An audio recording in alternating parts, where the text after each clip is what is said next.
tonight is very special. So I've been in the field of breathwork for nearly a decade. I've interviewed about 150 experts from all over the planet, and I can say, hand on heart, today's guest is probably the most impressive expert on the world of diaphragmatic breathing and diaphragms than anybody I've ever met. She constantly blows me away. I feel very, very honoured to have her here. So we've got Dr. Anjani. I always say her name wrong, so I apologise. And she is with us. She's an osteopath and a physician, and has been studying the world of all the diaphragms for a very long time. And we're very, very lucky that she's going to give us a masterclass this evening. And she'll talk about all the benefits of how they work and how to activate them. There might be even some guided practices.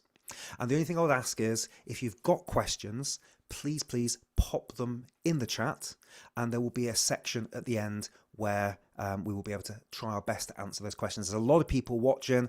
We're on YouTube, we're on Zoom, so there's people all over the place. So we're going to do our best to answer those questions today. We're going to run between 90 minutes and 2 hours. This is not going to be a 30-minute wham bam and you're done, because this is detailed and takes time to unpack and explain. So get comfortable. Hope you've got a drink handy, and there will be a replay available for you as well. The other thing that I'm very, very excited to share is Dr. Anjani will be running a course. There will be a live program that will be run, dates TBC, that will be happening soon. And as you're here now, you will be the first ones that get access to join the free waiting list. All that will be shared later, and it'll be an intimate course, so it won't be open to thousands of people. So if you're interested in learning more of what you see here today, then you'll have the opportunity to do that as well.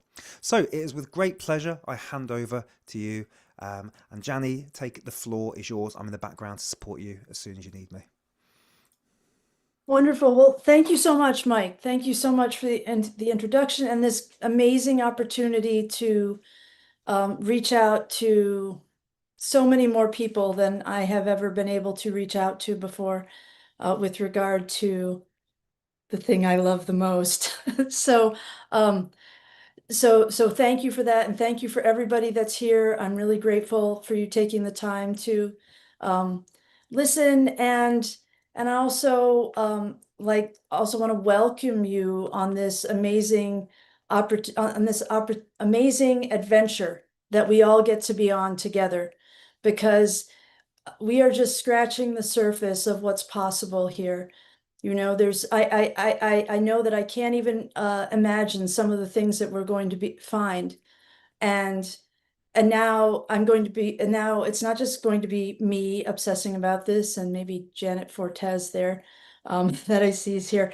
Maybe it won't just be such a small number of people, that it'll be a lot of us. And so the opportunity for us, I don't want you to think that I'm an ultimate authority on this, even though I guess I this is my kind of special thing, but there's so much for us all to discover, and I'm looking forward to learning from every one of you as well. So my plan today is to do a little review of polydiaphragmatic breathing. I'm going to try and do it quick. I'm trusting that a lot of you have had some exposure to this and have been playing with it, but I'm going to do a sort of a recapitulation of it, and then I'm going to go on to describe the mechanism, and we'll do some questions at that point, so that if you have questions along the way, if it's general practice questions, maybe let's wait on those until the end. But then if it's a question about the mechanism, we'll address those, and then I'll go on to introduce my favorite thing right now, which is conscious circulation of cerebrospinal fluid. And we're just gonna dip our toe in the water with it. We're going to focus primarily on movement of cerebrospinal fluid through the ventricles of the brain and the central canal. And then we will do a I will lead a little practice, and then we'll just open up for Q&A. Okay? So that's the plan. And And then, if you don't get everything on this, don't worry about it because you're going to have the guided practice. You can use it again and again. And if you have, and if you're not feeling what I'm talking about yet, it's okay. We'll do a question and answer at the end. Maybe we'll even be able to do some hands-on stuff to try to help you get better in touch with that introspection. Okay. So, same picture. This is a picture of the thoracic diaphragm. A diaphragm is a sheet attached to a frame, any sheet attached to a frame. This one is a sheet of muscle and fascia, or muscle and connective tissue attached to the bottom of the sternum, the bottom of the rib cage, tip of the 12th rib, tip of the transverse process of L1, and the front of the lumbar spine. There's a bridge from one side of the lumbar spine to the other side. Fibers that come down to the lowest or most inferior attachments, L4, those come up and make that little loop. That little loop is where your esophagus comes through your diaphragm and becomes the stomach. Remember, it's all one tube from the mouth to the anus. And this is where that tube that will comes through and becomes the stomach. Before it comes through this tube, we call it the esophagus. First, we call it the mouth, and then we call it the throat, and then we call it the esophagus, stomach, etc. These bridges let these muscles and this big artery pass behind it, and this is the central tendon, it's connective tissue. That's big hole is for the vena cava, bringing the blood back on the right side, bringing it back to the heart from the body. This is all muscle. Now remember, muscle can contract and relax. Contract and relax. When it's relaxed, it's going to be shaped like a dome or a parachute. When it contracts, it's going to flatten. It's going to go from being shaped like a parachute to being shaped like a drum head, right? Smushes the contents of the abdomen, squishes them outward so the belly appears to get large.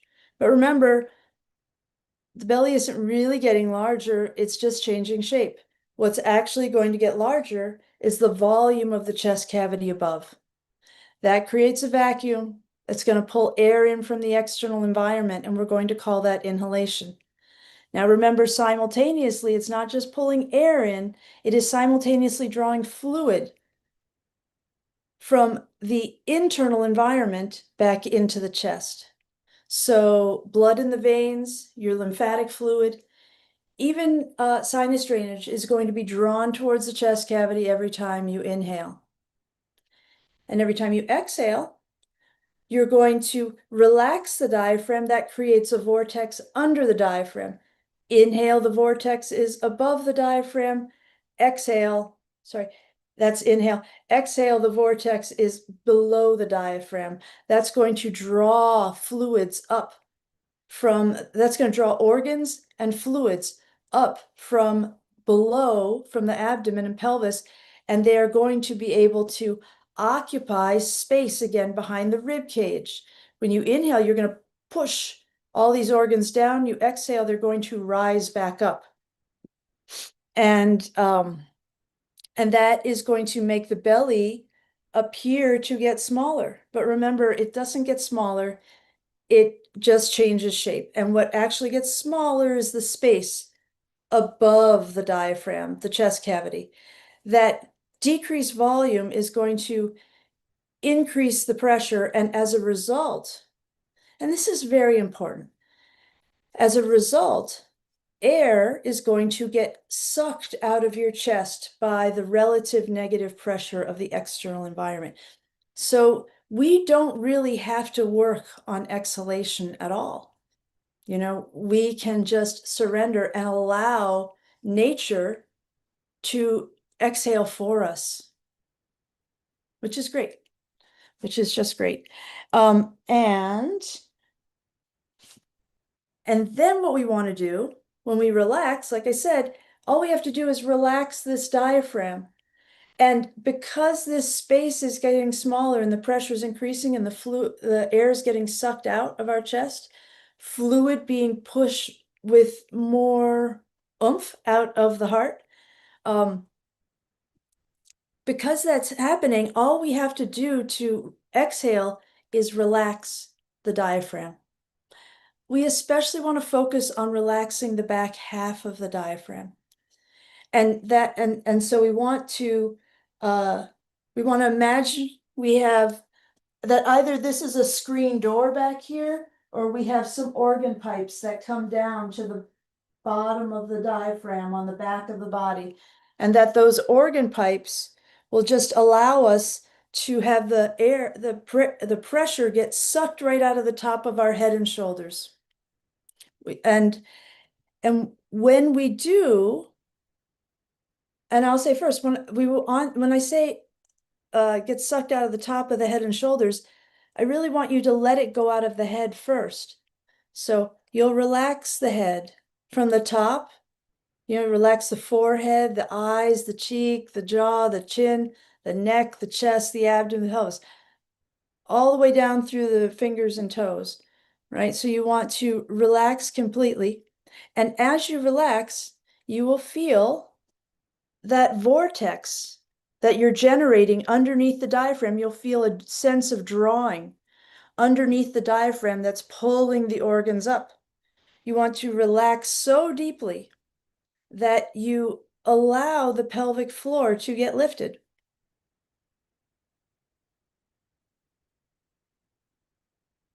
And after it lifts, it's going to drop.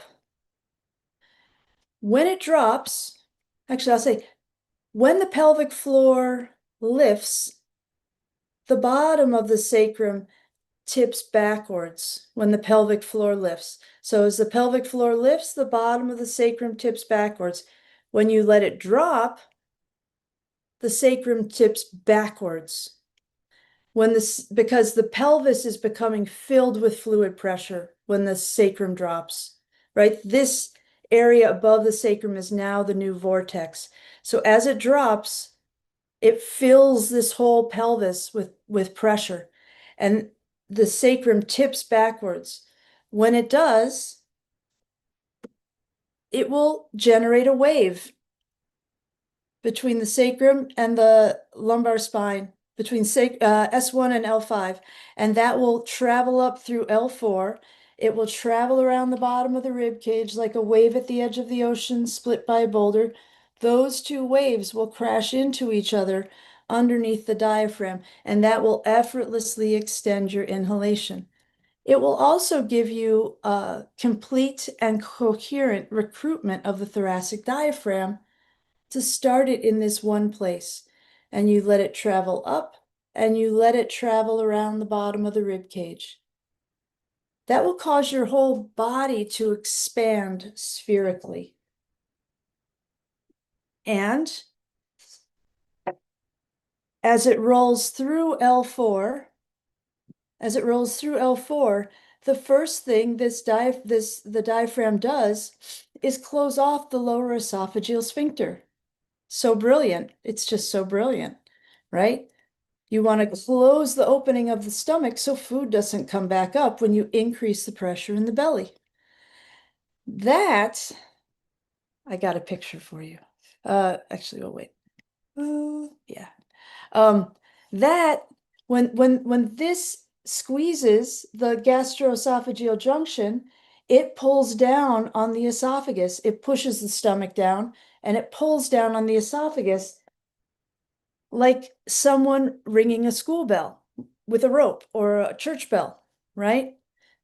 So that's basically what the diaphragm is doing. It's pulling on the rope of the esophagus so that you can allow that wave to come up through the esophagus that will draw the tongue with the suction seal in place, of course. Sorry if I forgot to mention that. Tongue on the roof of the mouth, swallow so that the lips are stuck together and the tongue is stuck to the roof of the mouth and also stuck to the floor of the mouth.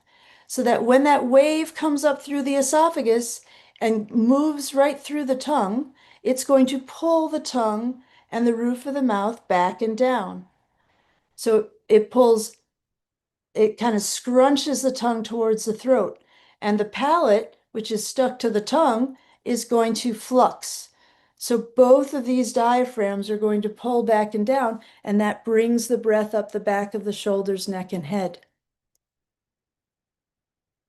And if we allow that same pulling sensation that we experience at the front of the throat and under the chin, that moves the tongue back, that scrunches the tongue, if we allow that same pulling experience to shift the entire lower jaw back and down, that creates a flux in the floor of the mouth. It draws it in on inhalation. It will puff back out as you exhale. And when you allow this little motion to happen in the floor of the mouth, you will get an expanded sense of breath in the head.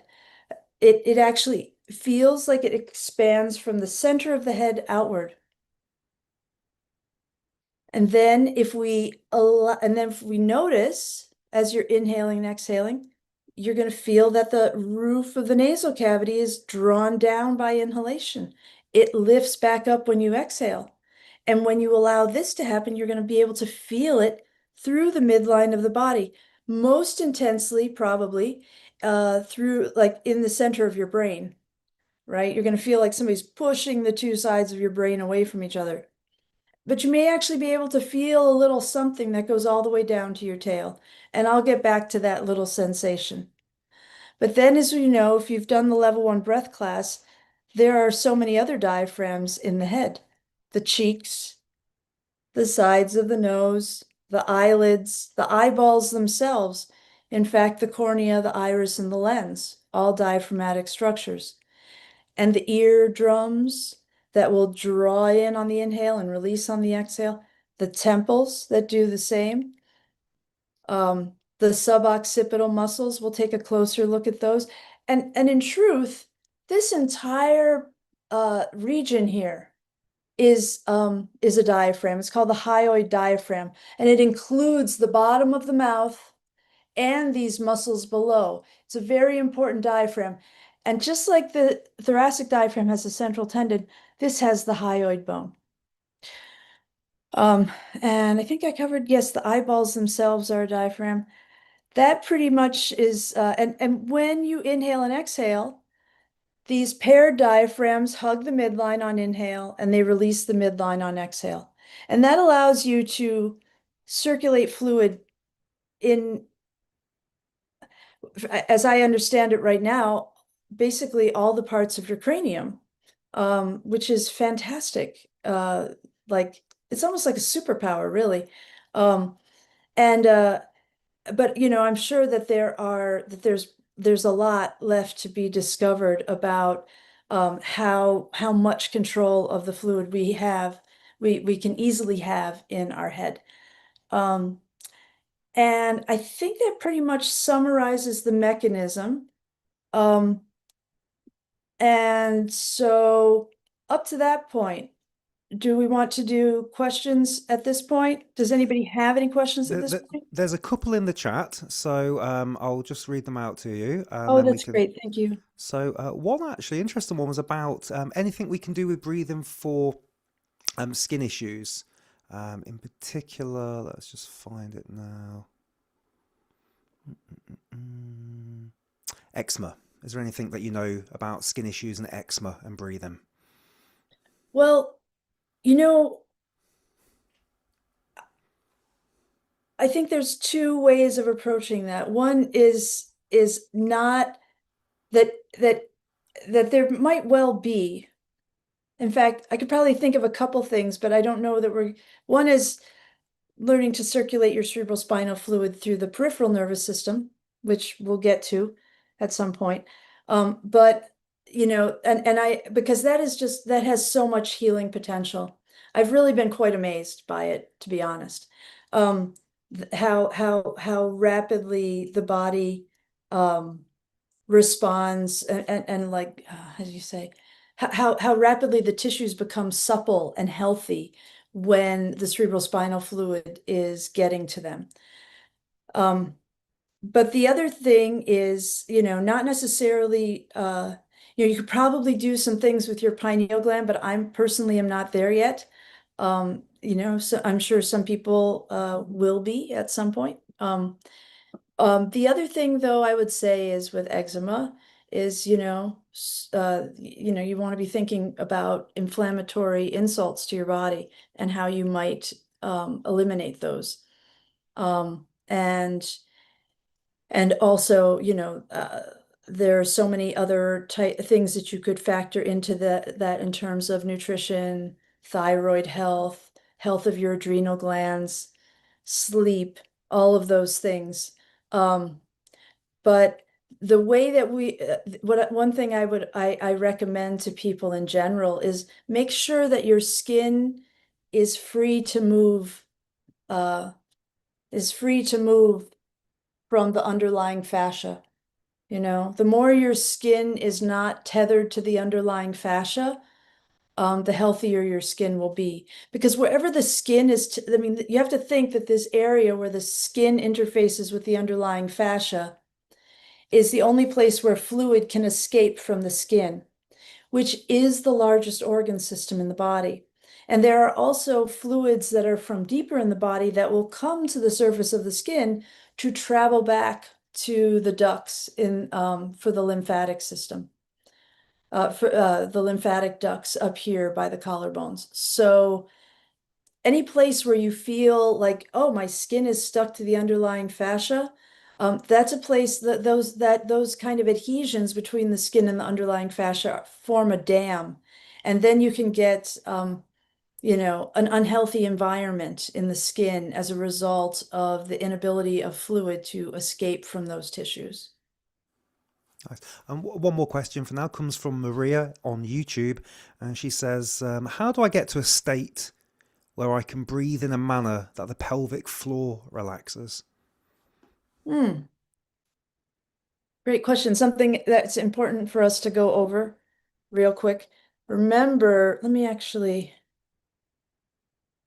So first of all, everybody take a breath in whatever position you're in. I'm going to move this downward. Take a breath in whatever position you're in. And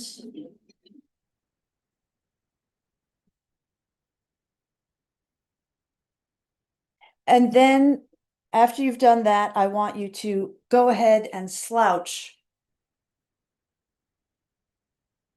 So slouch, go ahead and do it. And now that you're slouched, I want you to take some breaths, and I want you to notice that you can feel a little bit of movement on the back of your body. A little bit. You're on the back slope of your sit bones when you're slouched. Now sit up straight. And most people, when they sit up straight, will roll forward on their sit bones. They'll roll from here, and they'll roll forward on their sit bones and put this arch in the back so that they don't have to deal with their lack of upper back extension. But when you are sitting like this, you will not be able to recruit the back of the diaphragm. And that really is kind of the jump off point, is finding the back of the diaphragm. So if you have this kind of curve in your spine, that's like like bending the edge of a tennis racket, right? That diaphragm is not going to function in the same way it would if the entire diaphragm is engaged, right? If the diaphragm has integrity. And so when you're like this, the back of the diaphragm is inactivated. When you're like this, the front of the diaphragm is inactivated, right? We don't want either of those things. But the reason that we much prefer slouching as humans is because when you're slouching, you can recruit the back of the diaphragm, which is the most important part of the diaphragm to recruit, in my opinion. So if we start on the back slope of the sit bones where we can breathe a little bit better, and we roll forward on the sit bones till we find the place where we're not on the front and we're not on the back. So if I go forward I'm in hyperextension, even just a little bit. If I slouch back, I'm in hyper, I've inactivated the front of my diaphragm. So I want to find the place where I'm on the transition point between the front and the back of the diaphragm. And once I'm there, I want to start the breath on the back of the body. I want to let it roll up through L4, around the bottom of the rib cage like a wave at the edge of the ocean split by a boulder. So that is, can you repeat that question to me, Mike, one time, just the wording of that question? Yeah, let me just pull that back up for you. How do I get to a state where I can breathe in a manner that the pelvic floor relaxes? Right. So first you have to start with being able to use the back of the diaphragm. And there's a couple of different things. I would say that's the main piece of it, because if you can completely and coherently recruit the entire diaphragm, starting at the back and going to the front, when you relax the diaphragm, you'll create a big vortex. If your pelvic floor is tight or not moving or stiff and you're not feeling that movement yet, chances are it's because those tissues are congested. And everything congested with lymph is going to be stiff. It's going to probably be painful or at least tender, sometimes numb, sometimes weak. And it will always lack the kind of vitality and immune function, functional strength, structural integrity, autonomic regulation that it could have if it were not congested. So if your pelvic floor isn't moving right now, it's often not because it's weak or uh,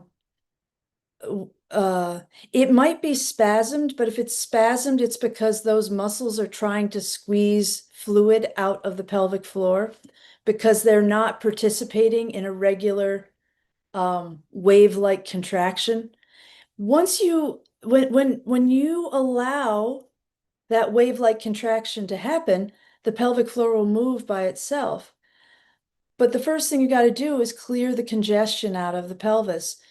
And that is done by relaxing a little bit more deeply with each exhalation, finding whatever part of your body, and it's probably on the back of the body that you need to relax. Is it the back of your head, the back of your neck and shoulders, the back of your abdomen? Like, you need to relax until you feel that vortex moving down a little deeper each time.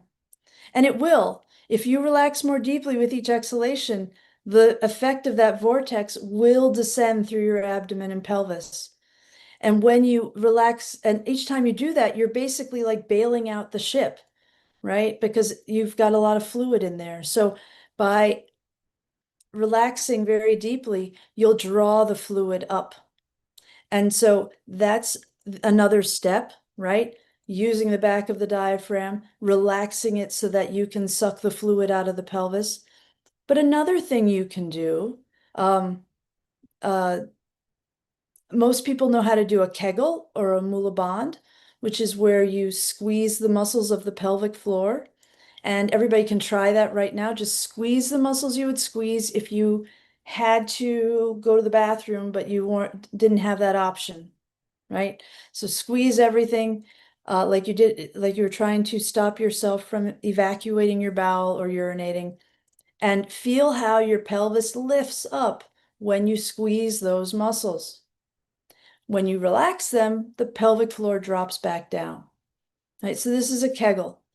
But what I would encourage you to do while you're practicing breathing and you're seeing if you can relax a little more deeply with each exhalation, I encourage you to, as you are as you're relaxing, to when you so you'll feel the vortex going down through, you'll feel the vortex going down through your body, right? And maybe it only gets to your navel for now. Right before you have to inhale, when you feel like, okay, now is the time when I would inhale without strain, without strenuous effort against nature. When you feel that you've relaxed as long as you can, squeeze those muscles of the pelvic floor for just a moment and then let them go and inhale. As you let go of those muscles, the pelvic floor will drop. That can initiate your inhalation. because it's pulling down on your internal organs, which pull down on the thoracic diaphragm and start to make your chest larger. And as you're practicing breathing, you could do that, let's say, depending on how much congestion you have in your pelvis and how close you feel like you can get that drawing sensation to approach your pelvic floor, you can probably do, let's say, do 10 breaths, 9 breaths where you squeeze the pelvic floor, and then do some breaths where you just try to relax and see if you can start to feel the effect of the vortex on the pelvic floor. Maybe you are able to, and as long as your ability to feel sensation is continuing to descend through the pelvis, you're on the right track. I don't think it will actually take you too long to start to get movement there. If so, you can let me know. And I'm not sure where you are, but there are people who know how to release the pelvic floor manually, and that might be something that's really useful to you.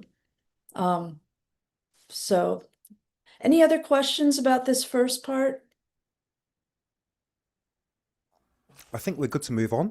Okay, Anjani, we'll come back to questions a little bit later. super. All right, so what I'd like to see, I have a little screen share. Oh, mine's not turned on. I'm gonna send you a request. There you go. Okay. And I want to, oh shoot, let me do it like this. Desktop share. Okay. So a couple, let me just, can you guys see my screen share? Let me do the Yes, we can see it, Anjani. better version. Okay, super. I want to start with this wonderful quote from the founder of osteopathy, Dr. A.T. Still. He was speaking of himself in the third person when he said, "A thought strikes him that the cerebrospinal fluid is among the highest known elements contained within the human body. The brain must furnish this fluid in abundance, or a disabled condition will develop. He who is able to reason can see that this river of life must be tapped and the withered fields irrigated at once, or the harvest of health will be forever lost." And he is so right about that. So the cerebrospinal fluid, oops, how do I move on here? Okay. So the cerebrospinal fluid is produced in the ependymal cells, which line the ventricles. So here's your brain. I'm just going to point out a couple things. Here's your brain. This is the big walnut up here. There's 2 of them. There's 1 on each side. Here's the little walnut. This is called the cerebral cortex. This is called the cerebellum, right? Inside the brain, oops, why isn't that doing what I want it to do? Let me escape from this. Inside the brain, and they have it kind of superimposed on the outside here. This structure is on the inside of the brain. And this is a network of caves. These are the ventricles of the brain. Let me see if I can. These are the ventricles of the brain, and they are a network of caves inside the brain that are filled with fluid, cerebrospinal fluid. And you see it comes down through this little straw, and then it also goes out, and this actually extends all the way. I'm going to show you this great one of my favorite images. You can find it on Wikipedia. I love it. This is actually showing you the ventricles of the brain, in animated 3D. So this little straw right here, can you guys see my little cursor? Yes? Yes. So this little straw extends all the way down the spinal cord, or at least it should. However, I learned in medical school, and you know what, I haven't actually gone and gotten a reference to verify this, but on a radiology rotation, the radiologist told me that on most adults, that little straw down the middle of the spinal cord is gone. You can't see it anymore on imaging studies, right? Now, this little straw should stretch from the top to the bottom of the spinal cord, and it is contiguous with this ventricular system, this network of fluid-filled caves inside the brain. So as the little straw comes into the brainstem, into the Abdula oblongata, the bottom of the brainstem, it moves up through this. This is the fourth ventricle. So a larger amount of fluid can be contained in this area. There's more volume in there. And then from there, it goes up this little straw into this interesting vertical flat-shaped cave. Pineal gland, by the way, is right there at the top of this little second straw. And then from this midline structure, you can see that there's a little passageway for the fluid to go into each of these horns, these lateral ventricles. And you can see that it comes around, it goes back. And the way this ventricle, these lateral ventricles are shaped, it's because they actually are, they're actually communicating with the inside of each of the lobes of the cerebral cortex, the big walnuts. Let me put this aside again. And now this is to show you a picture of the dura. It's the hard, non-distensible protective case around your central nervous system. It's around the brain. It surrounds the entire spinal cord, right? Inside the cranium, oh, I gotta slide it, there we go. Inside the cranium, this is all dura. And you can see that the dura is attached to the inside of the cranium. In particularly for our purposes right now, it's attached here at the roof of the nasal cavity. Remember, when you allow the roof of the nasal cavity to be drawn down by inhalation, you're going to feel increased pressure in the midline of the brain. There are other dural attachments, but I think that for our purposes right now, this is the most important one, the one at the roof of the nasal cavity. Now there, like I said, you see the dura is here in black. So the dura comes from around the brain. It actually attaches to this hole in the bottom of the skull too, but it comes around the whole spinal cord and attaches to the sacrum coccyx. This is called the filium terminale here. Here's a picture of it coming off. These are nerve roots going to the legs. This is the filium terminale that comes down and attaches to the sacrum coccyx. Here's another representation of it. So, like I said before, let me stop this for a minute. The dura is non-distensible. That means it's rigid, right? The esophagus has a little bit of give in it, right? You know, other things may have a little bit of give in it. The dura is rigid. So the truth is, if you allow the dropping of your pelvic floor, if you allow it, the dropping of your pelvic floor will recruit the roof of your nasal cavity right from the moment the pelvic floor drops, right?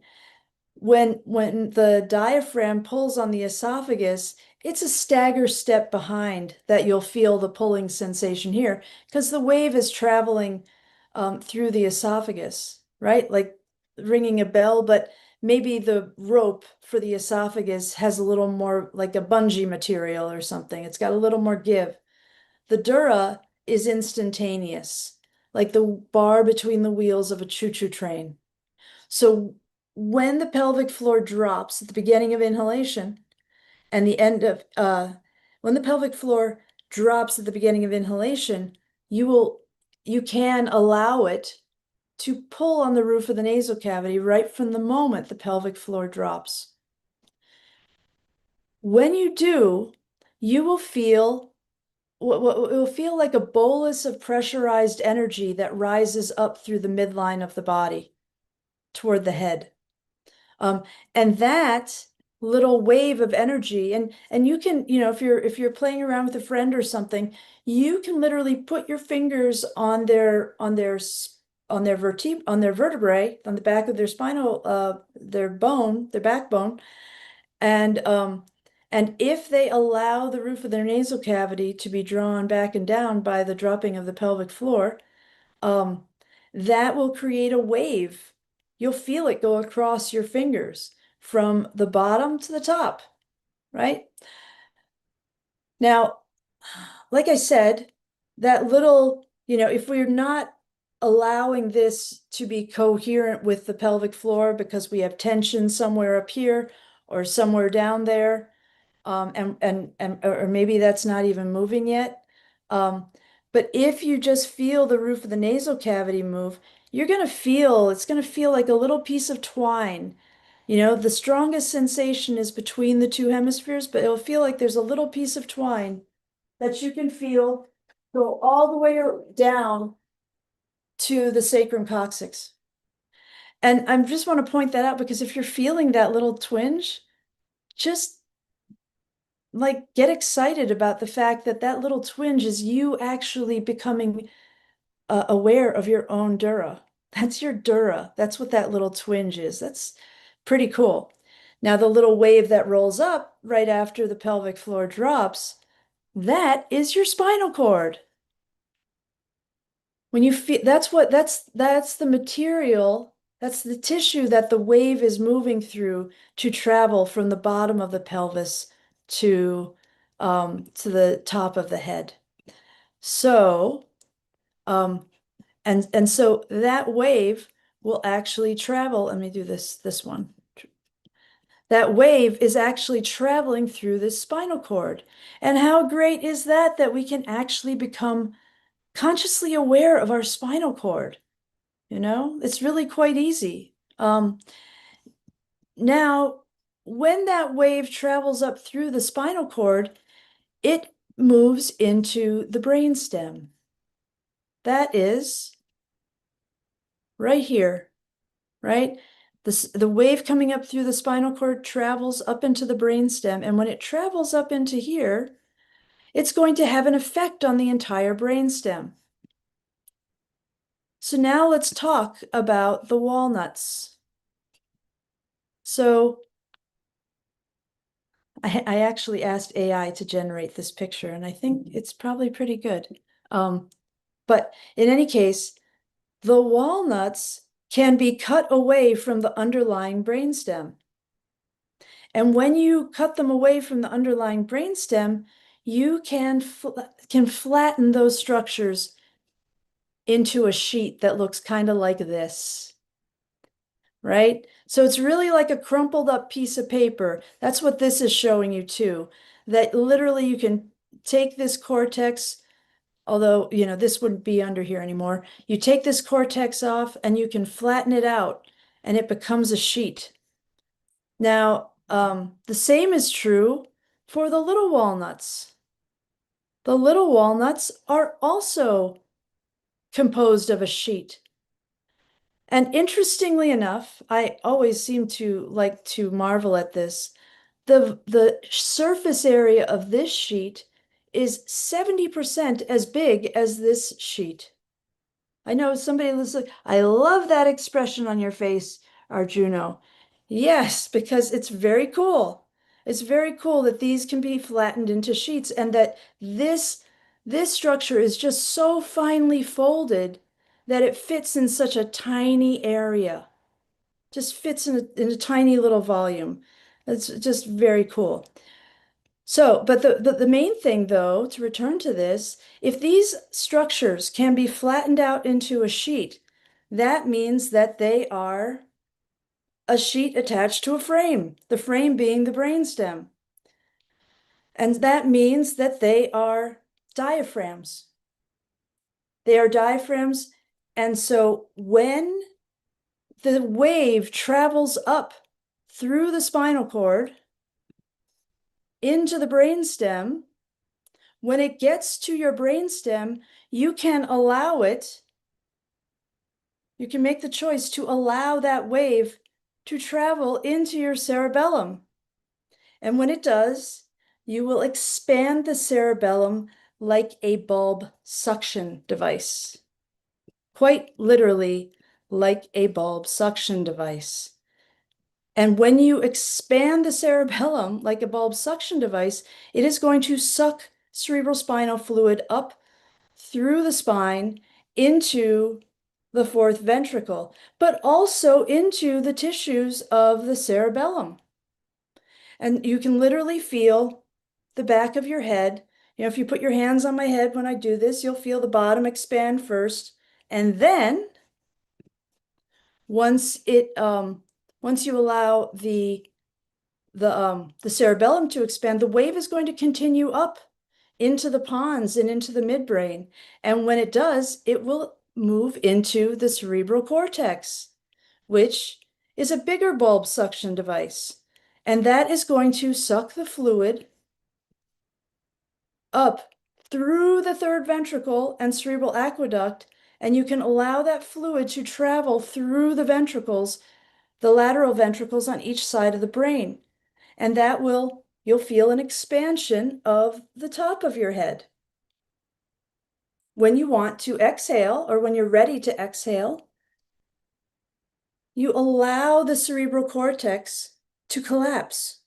That is going to push fluid out, and you know, in the course we'll elaborate on a number of things, but how we can get the best emptying, the softest emptying of the ventricles.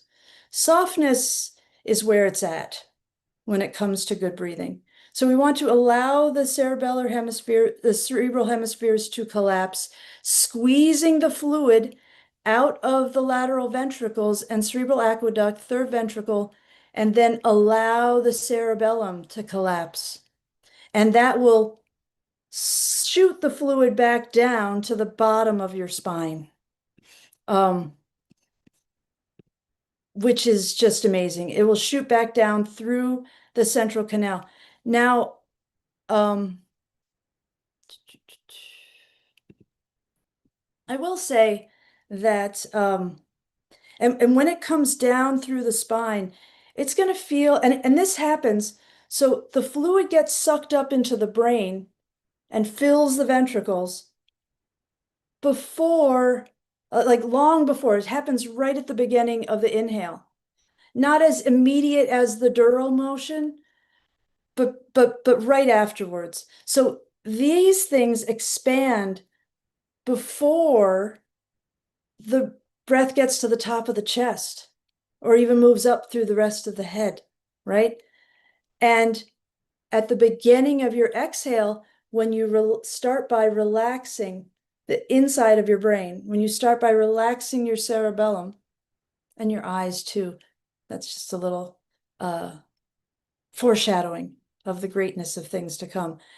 But when you allow the cerebellum to collapse and you get the fluid out of your head, and then you allow the cerebral cortex and the cerebellum to collapse, that shoots the fluid back down through your spine.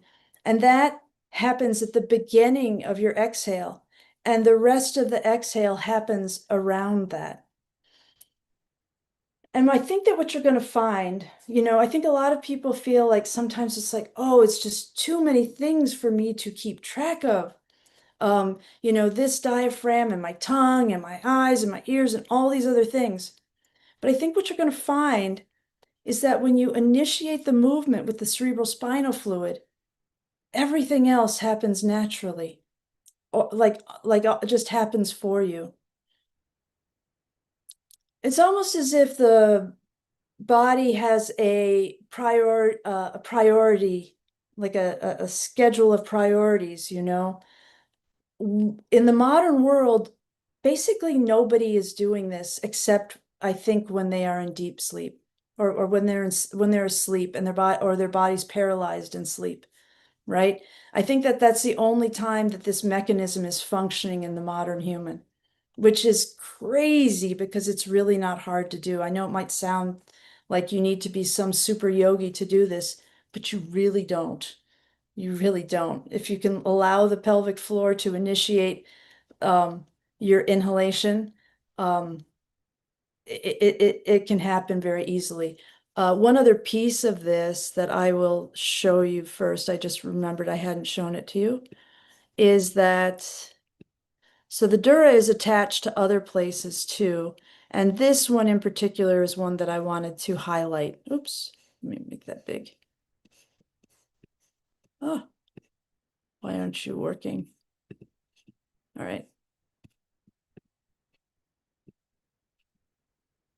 Can you guys see this little butterfly of muscles I have here Yes. on the what? I don't know.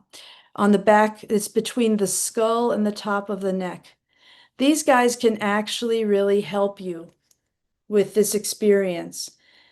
And interestingly enough, I don't know why that one worked. So this is your dura here around, this is a spinal cord, central canal, right? These are vertebrae, right?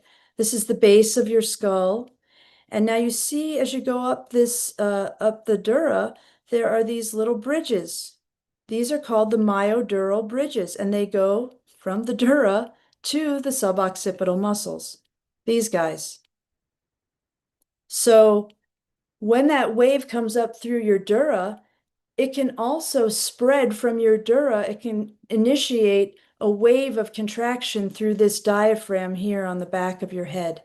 And that will assist you greatly in moving the fluid through the ventricles and the central canal. And I think that's what I have to say about this mechanism so far. You know, I think the reason that the modern adult has no central canal is because congestion, congestion, congestion. And then it's no longer visible on imaging studies. It's not that it's not there, but certainly stuff is not moving up and down with ease. So, you know what? And I'm going to say one other thing about this. The first time I witnessed this mechanism in action, I woke up in the middle of the night and I saw it and I felt it. It was just the most beautiful thing. And it was the most beautiful thing. I mean, I felt myself because I was kind of half awake, half asleep, but I saw the mechanism functioning. I felt it functioning, and I felt the fluid getting sucked up into my brain. I felt the fluid getting shot back down my spinal cord, and I was just like I was so blissed out and happy, and because it was the most satisfying breath I had ever had.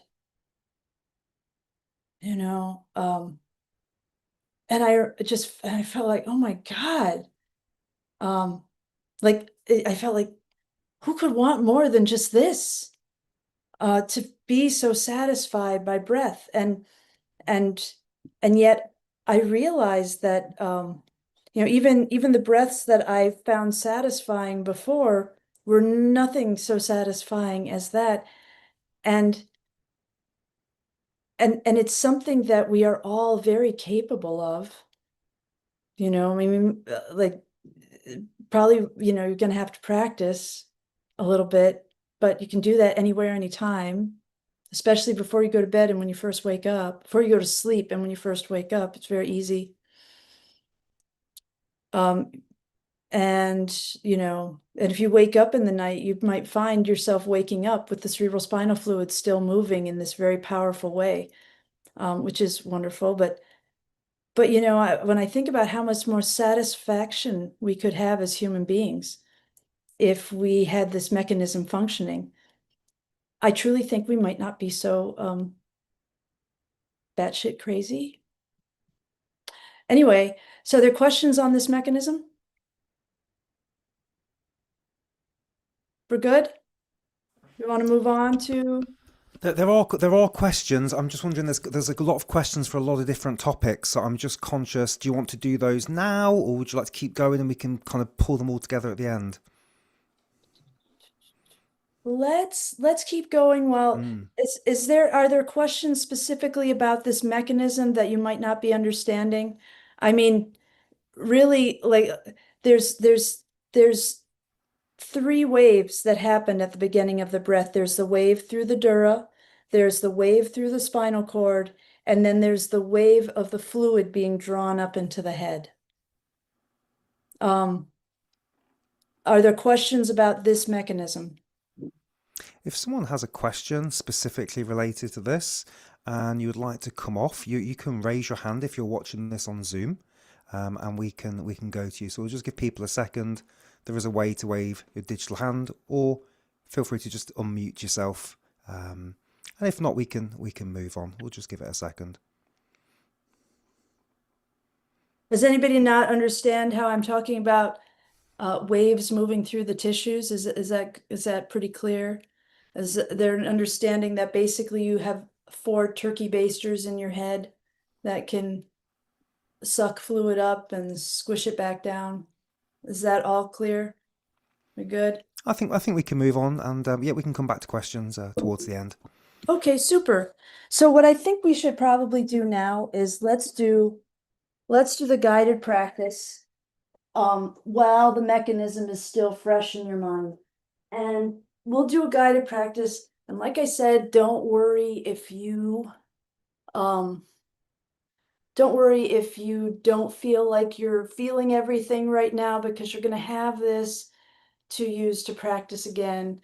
And one thing you do want, and we'll give you guys a moment to get into your preferred, whatever position is going to make you feel most relaxed. Find that position for yourself. If it's seated, remember that you want to be on the transition point between the front and the back of the sit bones. You don't want to be on the back slope. You don't want to be on the front slope. You really don't want to be on the front slope. The front slope is the worst. If you are going to lie down on your back, I recommend you do that with something underneath your legs so that your low back can be flat. And in the modern world, we are so used to hyperextension of the lumbar spine that that even when we lie down, the spine tends to arch up in the lumbar spine. So find yourself a good position. For those of you who know how, like if you want to, I don't recommend you do this standing at first. I think lying down or seated is the way to go at first. Because you want to be able to let your muscles be as relaxed, as surrendered, and responsive to the will of your diaphragm as possible. And the last thing I'll say is, at a certain point, what you might want to do is you're going to put your hands.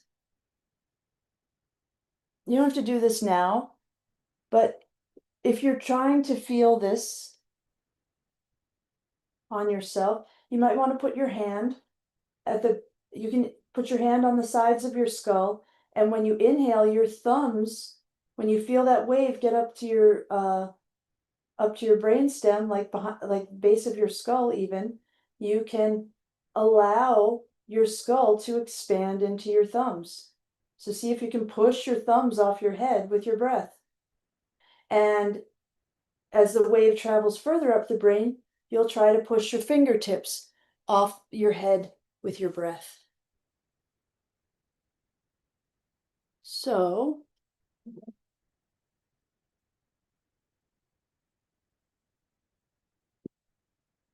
with that, with everybody in a good position, and this relationship between the pelvis and the lumbar spine is so useful to become very closely acquainted with. it's because you can use it while you're sitting at a desk, working if you do that, or while you're driving, you know.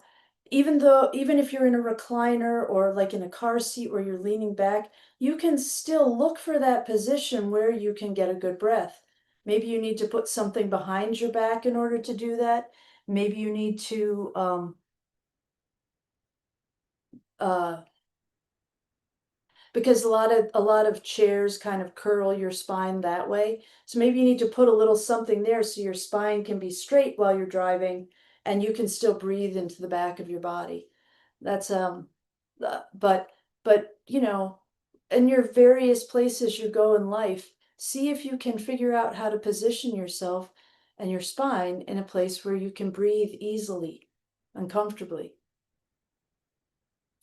And that said, let's start breathing from the bottom of the pelvis to the top of the chest and emptying from the top of the chest down to the bottom of the pelvis. Remembering that the most important instruction when you practice breathing is to let it be as easy as possible, to let it be relaxed and softly expansive. Remember, you don't have to do this all by yourself. You can allow the power of nature to the power that animates your tissues to do the work for you. And so as you inhale, allow the wave to roll up the front of the lumbar spine and around the bottom of the rib cage like a wave at the edge of the ocean split by a boulder. Allow those two waves to crash into each other underneath the sternum, effortlessly extending your inhalation long after the air stops moving. And when that natural lift dies away, relax the top of your head, your neck, your chest, your abdomen, and your pelvis. And every time you exhale, see if you can relax just a little bit more deeply with each exhalation.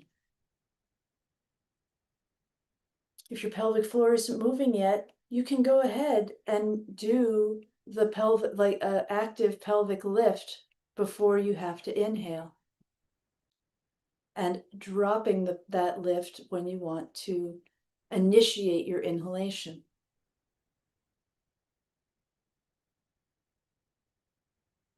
And when the pelvic floor drops, your pelvis will fill with pressure, and that will tip the top of your sacrum backwards.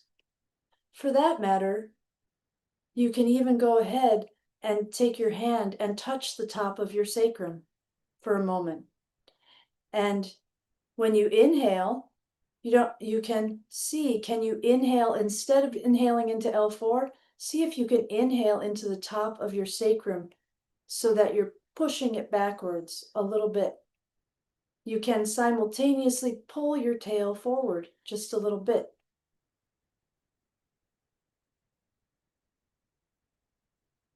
That might really help you with initiating the a stronger sense of that wave motion that will roll up the front of your lumbar spine and around the bottom of the rib cage.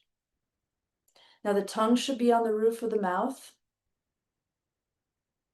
with a suction seal in place. If you don't have the suction seal in place, or if you lose it, you can either just squish your tongue into the roof of your mouth, or you can swallow with your lips closed, and that will reestablish your suction seal.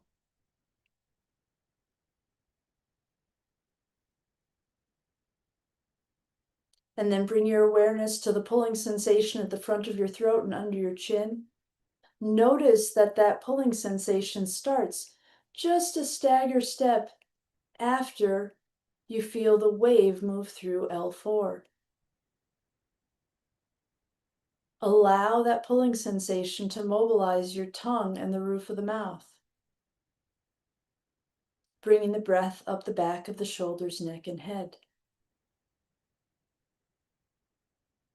Allow that pulling sensation to then mobilize your whole lower jaw, shifting your mandible back and down as you inhale.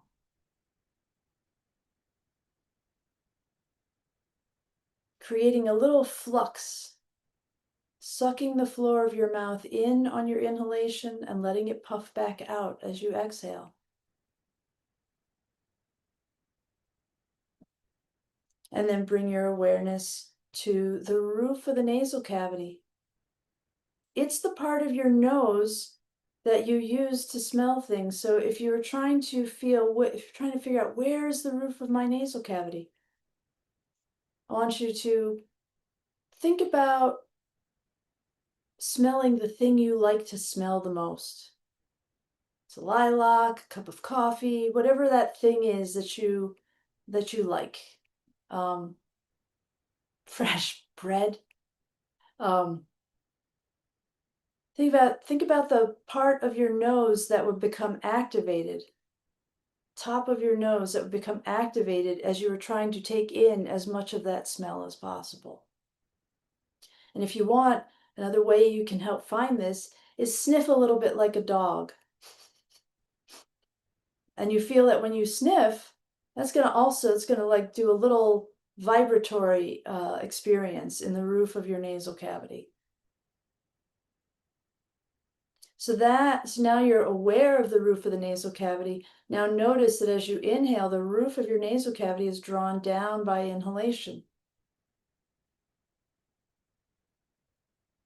And when you exhale, it floats back up. And if you can allow this motion to happen in the roof of your nasal cavity, you're going to experience a sense of midline pressure change. Strongest between the two big walnuts, the two hemispheres. But see if you can also feel, before we try to integrate it with the pelvic floor, see if you can feel that little twinge of sensation that extends all the way down to the pelvic floor when you allow the roof of the nasal cavity to be drawn down by inhalation and float back up. That little twinge of sensation is your Dura. It's amazing. It's amazing we can feel that. Love it. So now, because we know that that's a non-distensible tissue, the Dura, now when you allow the pelvic floor to drop, see if you can notice that. So first of all, the head and the torso feel simultaneously when the roof of the nasal cavity is allowed to move. But you'll also feel a little wave come up through the spine to your head. It happens pretty quick. Probably in the first couple of seconds of your inhalation.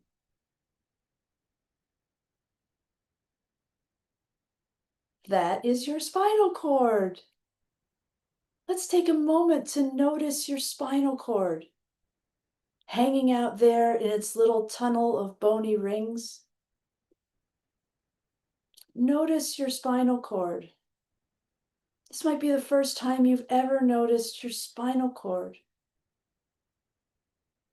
Now, what I have observed is that whenever I notice my spinal cord, and I encourage other people to do so too, is that I feel this like beautiful little sense of happiness emanating from my spinal cord.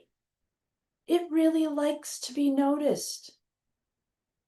Your little spinal cord does all the noticing all the time and is rarely noticed. And when you pay attention to it, it's kind of like a little puppy.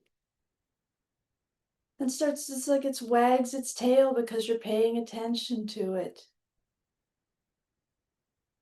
And now that you're paying attention to it, make the choice to relax with your spinal cord. And notice that you actually can relax your spinal cord. That nervous system tissue responds as readily as skeletal muscle. Perhaps more readily. It's really quite lovely. Now, as that little wave is coming up through your spine, when it gets to the base of your skull, it's going to then enter your brainstem. So you can try this without your hands, but if you want, you can put your hands on your head so that your thumbs are on the base of your skull and And you know, if you're doing this in at home in bed, put some pillows on each side so it kind of pushes your arms in and supports them. So try to let your arms be as relaxed as possible. And when that wave comes up through your spinal cord, when it gets to the base of your skull, try to push your thumbs off your head. And then as the wave goes up higher, push your fingers off your head. So I can see the fingers should be upright on top of the going upward and the thumb around the back behind the ear. And see if you can feel the inside of the brain expanding, making your skull a little bigger. And then when you exhale, make the choice to relax your big walnuts. Then relax your little walnuts and feel how that shoots the fluid back down to your tail.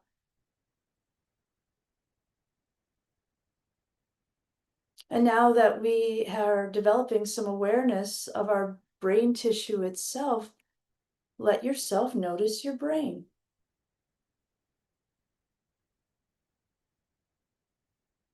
Let yourself notice your brain who who is responsible for, along with the spinal cord, noticing everything and never really getting noticed, never really getting your attention. Now that it has your attention and it's kind of happier because of it, make the choice to relax with your brain. Let your whole central nervous system relax. And as you do, you're going to find that the wave travels up with greater ease, that the little walnuts and the big walnuts can expand with greater ease. And when it's time for them to collapse, so as they expand, they're drawing fluid up into the ventricles, expanding them. And as they collapse, they're going to shoot the fluid back down to your tail. It will almost feel like something is coming right down through your spinal cord and grabbing your pelvic floor with little tiny robo pinchers and lifting it up. The rest of the exhalation will happen on its own. And when it gets to your pelvic floor, the pelvic floor will lift even more.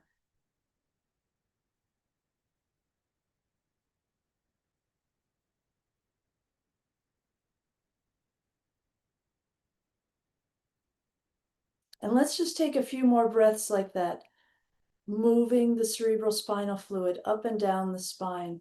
Noticing how when we do this, when we start with the cerebrospinal fluid, everything else seems to happen all on its own.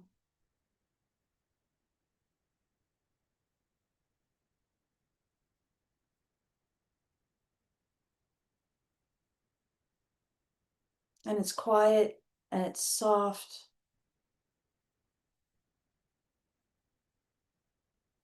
And it's satisfying.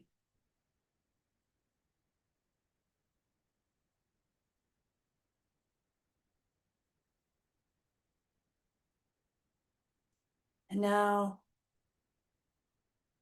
like I said, take a few more breaths. And when you're ready, you can start to move fingers and toes, especially if you're lying down. You can shake up a little bit. You can rub your hands together.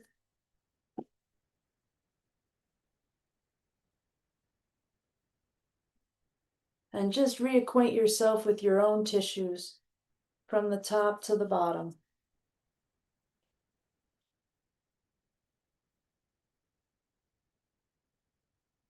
Now, I'm interested to see if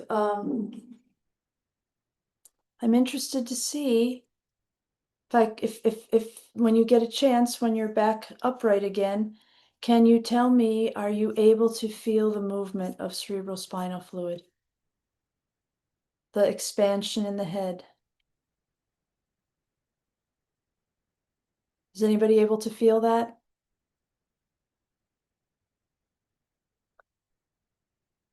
I can't tell what's going on. Oh, so Alan says yes.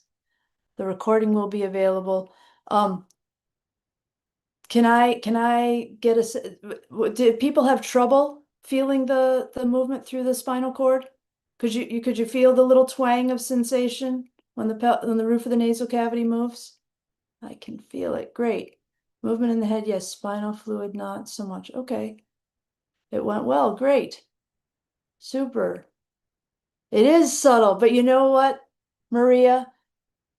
As one of my as my teacher, my Dharma teacher used to say, subtle is where it's at. Went well. Yes, very subtle. Okay. We can do question and answer. I'd like to do it first focused on the movement of cerebrospinal fluid. So I'd like to know if you weren't able, if somebody who wasn't able to feel it wants to let me know, then I can see if I can help you feel it. And that might be very beneficial to others as well. So if somebody wants to let me know. So somebody wasn't feeling it as well through the spine, but you could feel movement happening in the head. So we will return to that one. Anybody else?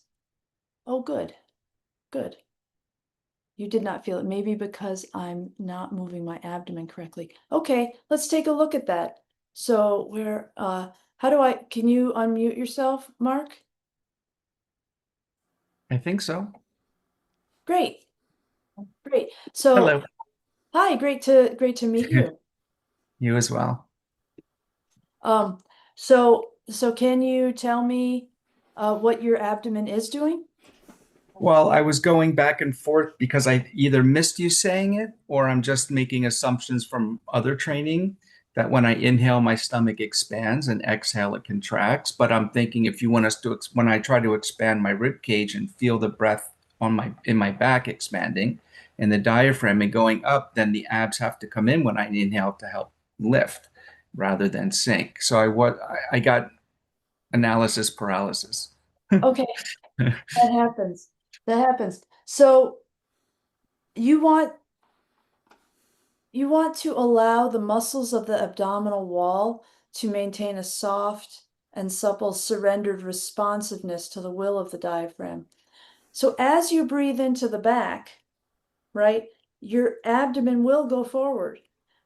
But you know, when people do what they call abdominal breathing, or belly breathing, Right. right? And the belly comes forward and back, you know, and sometimes you even get that horrible instruction to draw the navel to the spine.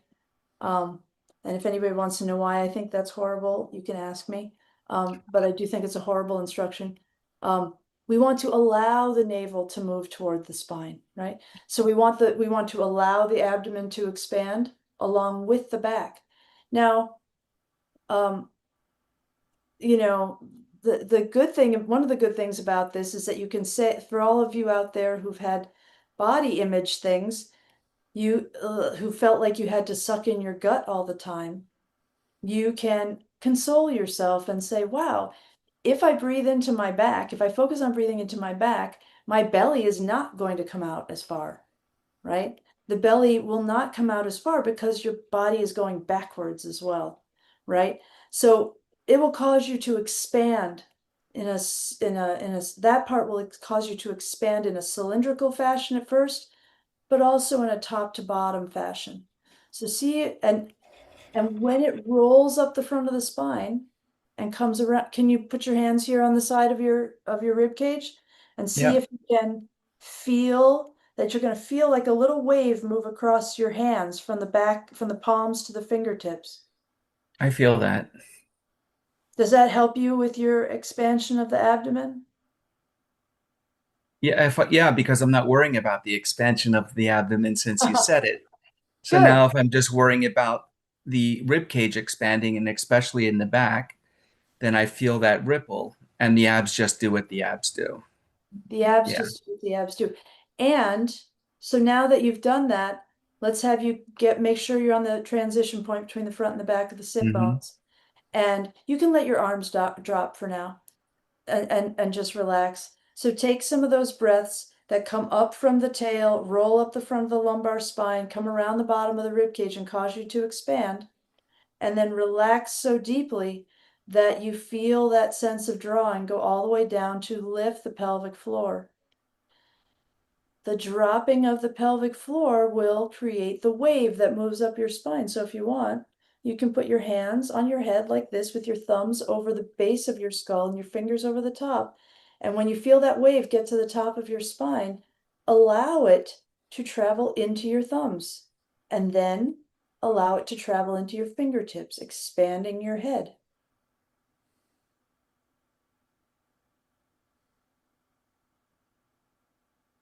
And then relax the top of your head. Relax the base of the skull. Did that help you feel the movement in the spinal cord and in the head? Yes, now I've got it. Thank you. Great. If you're playing around with a friend, right?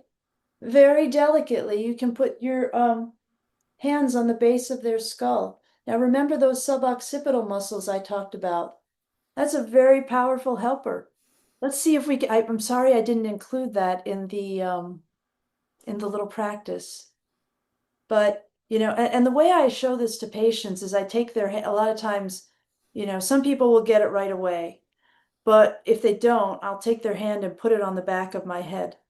And what's kind of crazy about this is that when, you know, these muscles back here are like the back of your diaphragm. They've always been there. They're always ready to help you out. However, right, most of the time they're not engaged, which is partly why we have head forward posture, right? Because this isn't functioning. This whole back line isn't functioning. So what you're going to want to do, so when I show this to people, I put their hand on the back of my head, and this is what my face looks like when I really engage those. Hold on, I'll try to, I might probably laugh. Hold on.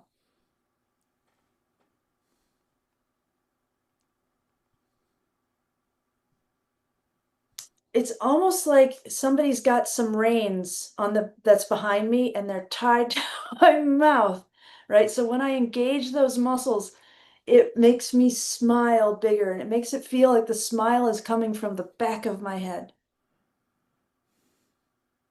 And that will also really help augment this experience of breath moving, getting sucked up into the head. And when you relax those, it's going to squeeze that the bulb suction device at the base of the skull and squish it all back down to the base of your spine. But you're feeling that motion now? Anybody else not feeling that motion? Who did not? That was you. So nice to meet you, Mark. Thank you. Likewise. Wave going to the top to the bottom. Hold on. The wave is going top to bottom or bottom to top. The wave goes bottom to top on inhalation. So when the pelvic floor drops, yesterday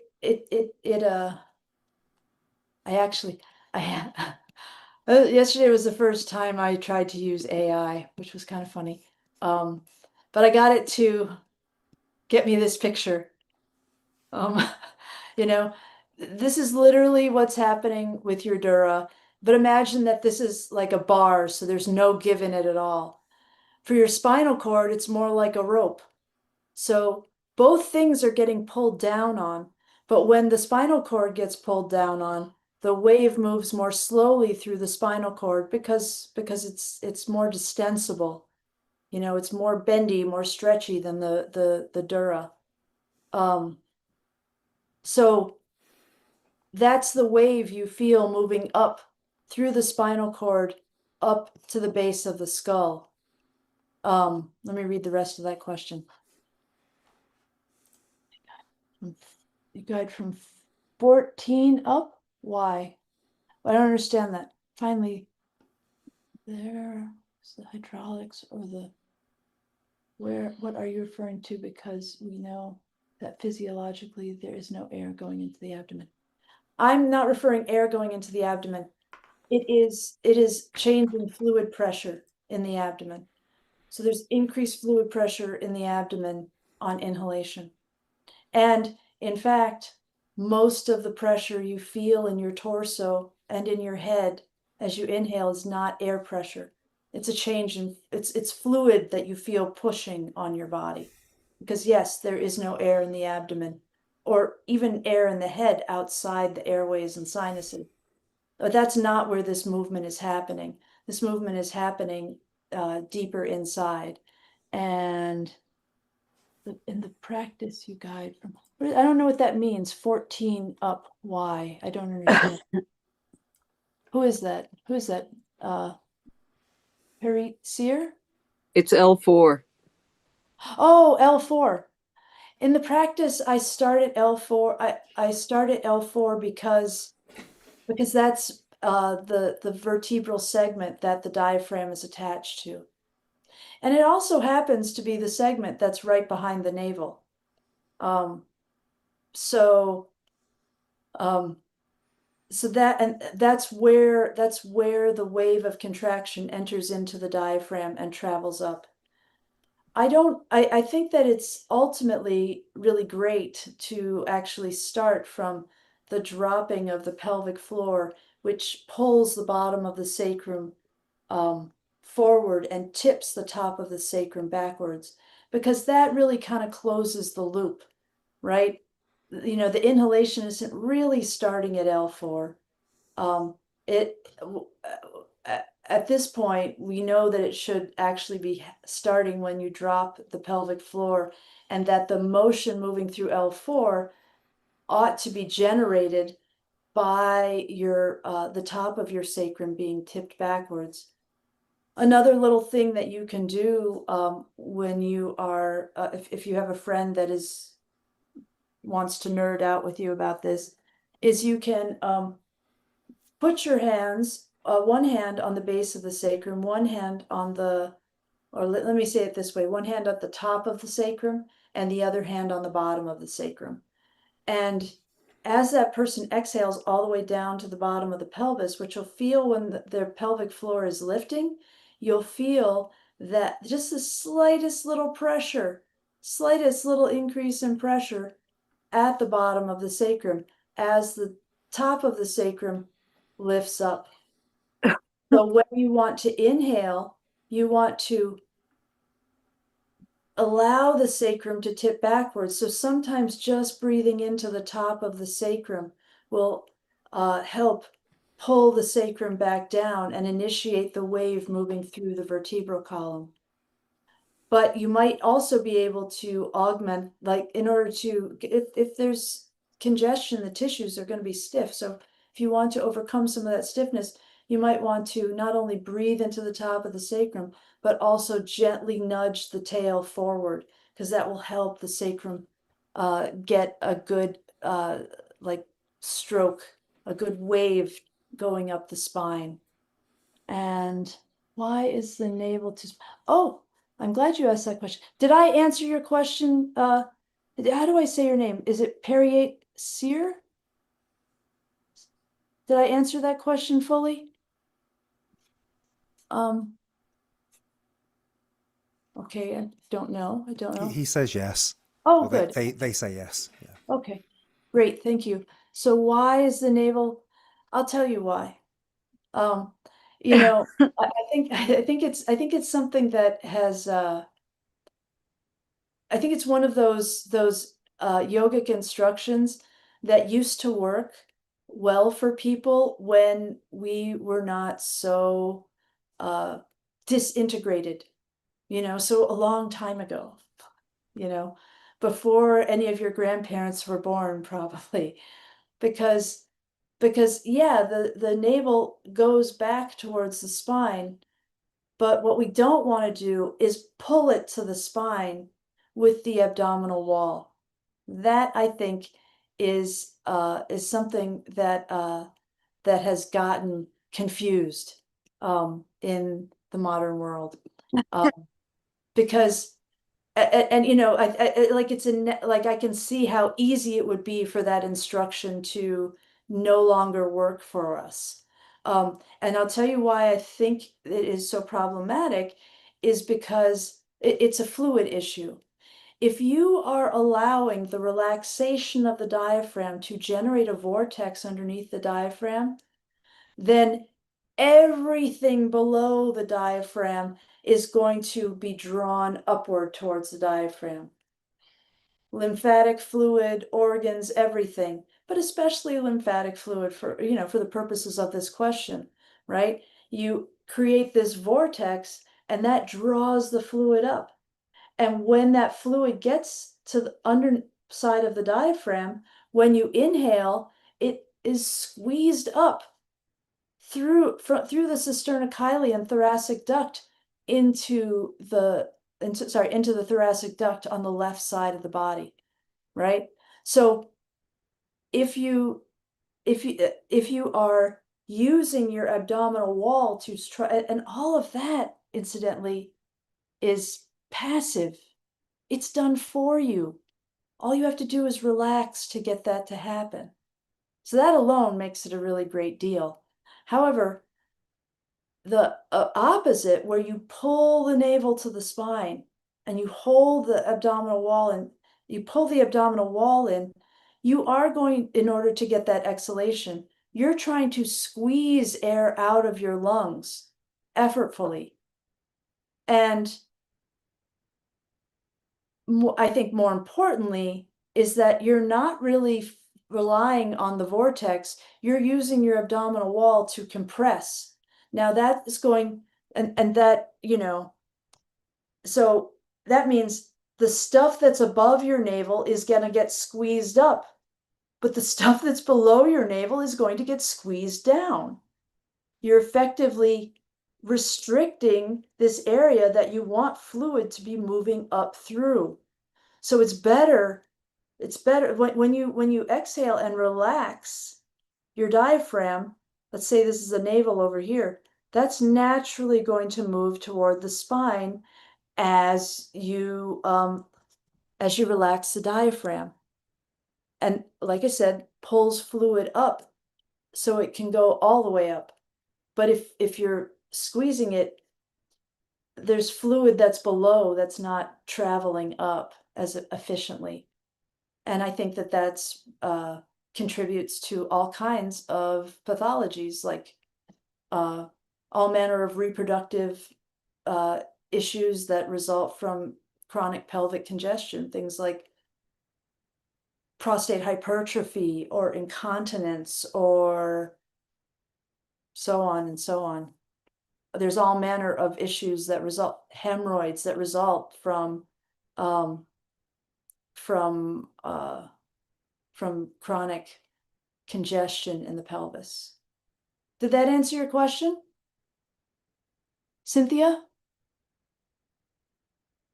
No, that wasn't Cynthia. That was Shay Ashcroft. Does that answer your question?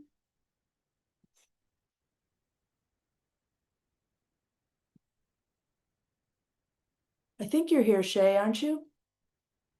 I'm probably saying your name wrong. The person who asked the question about the navel, did that answer your question? Chaya? They've said yes in the comments, Oh. I believe. Oh, really? Why can't I see that? I'm sorry. Okay, now I get it. Okay. Am I missing questions here? Please explain more about exhalation and the hyoid diaphragm movements.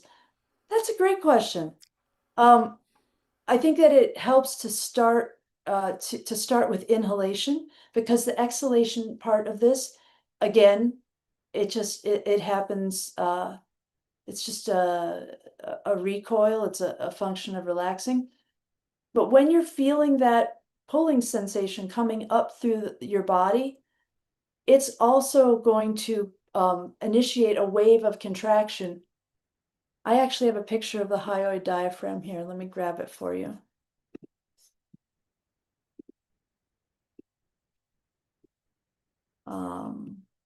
It's, love that picture. It's the Wikipedia article on ventricles of the brain. So level 1.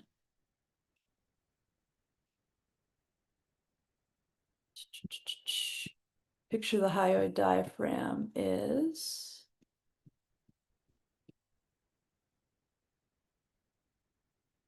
this. Is not the picture I wanted. I have another picture. Here, Here's the hyoid bone. So here's the clavicles, right?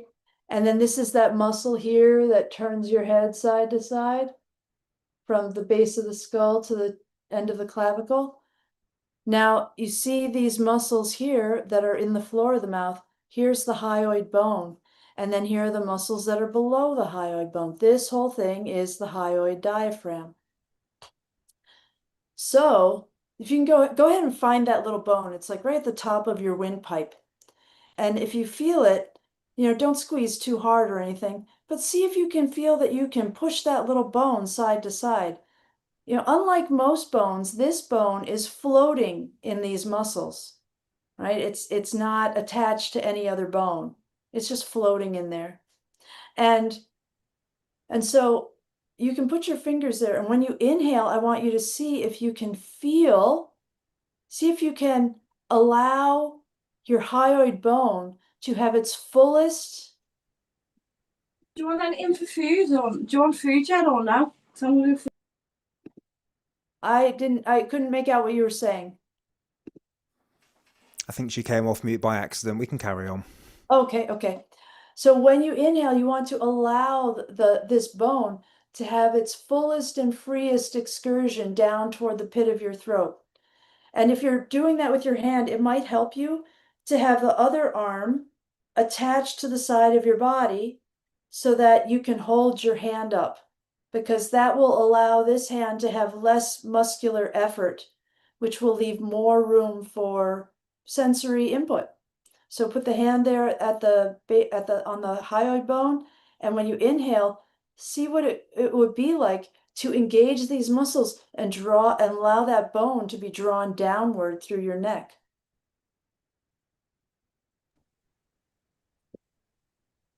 Now, I think that most of you will find that when you do that, it kind of makes the whole everything much brighter, because this along with the muscles at the back of the head and neck, the suboccipital muscles, really kind of amplify the signal through the neck. There are a couple of other ways we can amplify the signal through the neck, but we're not ready to talk about those. But these are two major ways that you can amplify the signal through the head and the neck, which is really helpful, because if we're thinking about ourselves as a fluid system, right? When fluid comes up through the torso, this is a bigger container with less resistance, in so much as there's just a larger wire for the current to flow through. When it gets to the neck, that flow gets restricted. So it's really helpful to have this hyoid diaphragm and these suboccipital muscles to kind of bridge that transition between the torso and the neck. And they're also really helpful when you relax and let the hyoid bone drift back up to its highest position.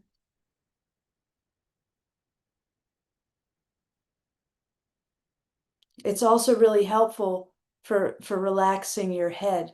And I think you'll notice that when you get good relaxation from your head, the transition between inhalation and exhalation becomes very soft.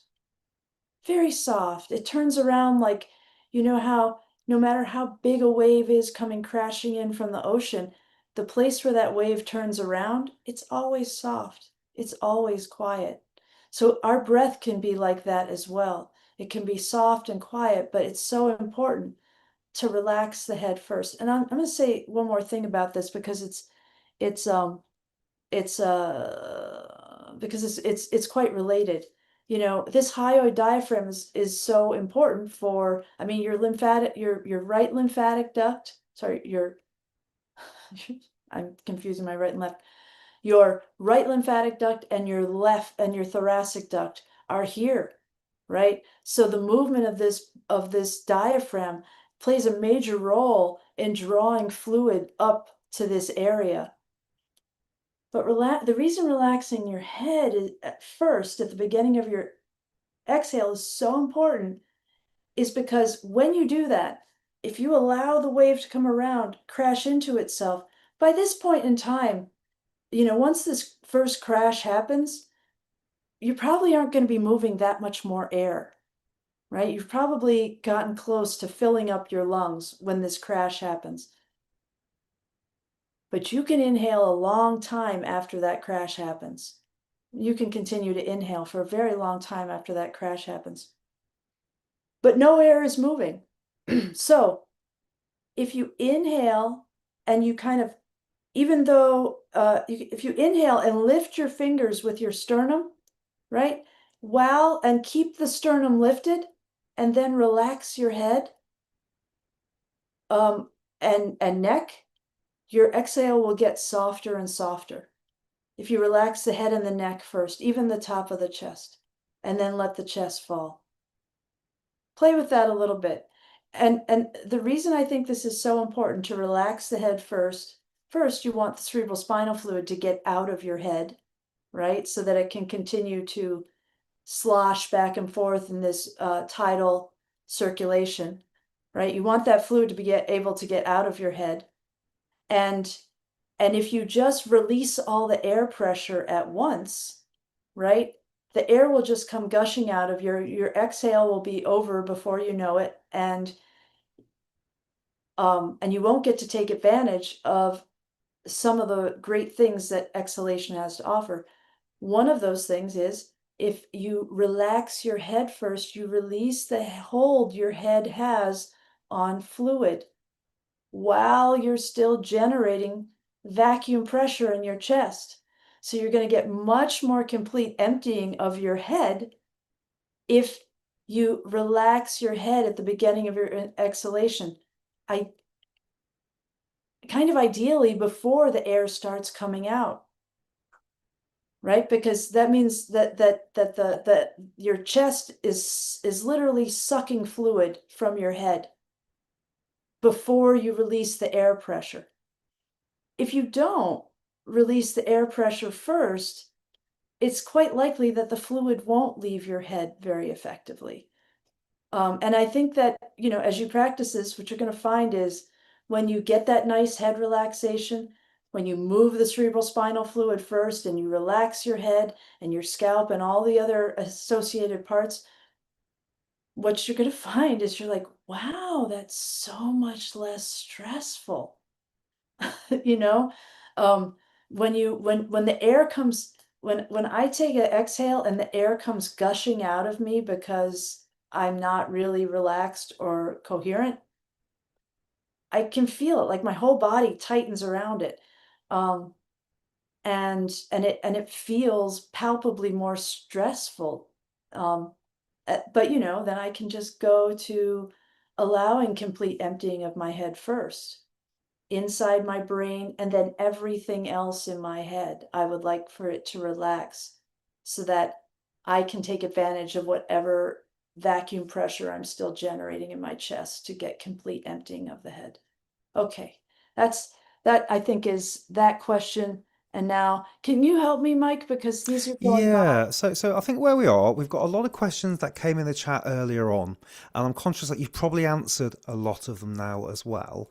And so what we might want to do, as we're kind of almost 2 hours in, maybe it's just open Q&A. Anjani, if you're okay with that, and people can come Yeah, off mute and ask absolutely. questions if they have anything, and if not, then we know that you've done you've completed all the answers, all the questions people are asking. So, so if someone has a question and you would be liking to come off the mute and ask Dr. Anjani directly, you can do that. So you can raise your digital hand. There is a way in Zoom to do that. If you don't know how to do that and you literally want to just pop yourself off mute, then you are welcome to do that too. And you can just call me Anjani. We don't need the honorific. I'm good without that. Okay. Is there a question? Are we good? Have I answered all the questions that need to be answered today? Hi, I've got a question. Can you hear Okay. me? Yes. Hi. First of all, thank you so much. This is phenomenal. I've had the best breath of my life. This is amazing. I do want to ask real quick, could you talk a little bit about the healing potential of this breath work talk, like if you could enumerate potential conditions this could help with.